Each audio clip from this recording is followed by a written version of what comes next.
Manoj complaint లో సంచలన విషయాలున్నాయి. మరి ముఖ్యంగా ఆ వివాదం తండ్రి కొడుకుల మధ్య ఒక వివాదానికి సంబంధించి పెద్ద ఎత్తున చర్చ జరుగుతోంది. 2 రోజులుగా నిన్నటి నుంచి కూడా ఇదే అంశం చర్చలోకి ఉంది. ఇదే అంశానికి సంబంధించి ఇంట్రెస్టింగ్ డిస్కషన్ అయితే ప్రారంభమైంది. ఈ నేపథ్యంలో ఎక్స్క్లూసివ్ విజువల్ మీరు చూస్తున్నారు. మనోజ్ కంప్లైంట్ ఇస్తున్న విజువల్.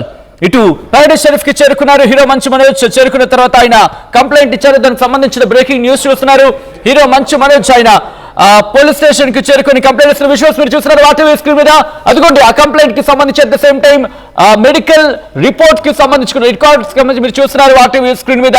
మనోజ్ కంప్లైంట్ లో సంచలన విషయాలు ఉన్నాయి. ఎందుకు దాడి చేశారు తనకు తెలియదంటున్నాడు మనోజ్. తనకు, తన భార్యకు, తన పిల్లలకు ప్రాణహాని ఉందంటూ కూడా మనోజ్ చెప్పడం ప్రస్తుతం సంచలనంగా మారింది. దాంతోపాటు కుటుంబ సభ్యులపై మనోజ్ ఫిర్యాదు చేయలేదంటూ కూడా దాంట్లో చెప్పినట్టు తెలుస్తోంది. కొంతమంది దుండగులు దాడి చేశారని మనోజ్ చెప్పారంటూ కూడా సిఐ చెప్పుకొచ్చారు. ఇంటి లోపలికి వచ్చి దాడి చేశారంటూ ఫిర్యాదు చేశారంటూ కూడా ఆయన చెప్పుకొచ్చారు. తమ దర్యాప్తులో పూర్తి వివరాలు తెలుస్తాయంటున్నారు సిఐ.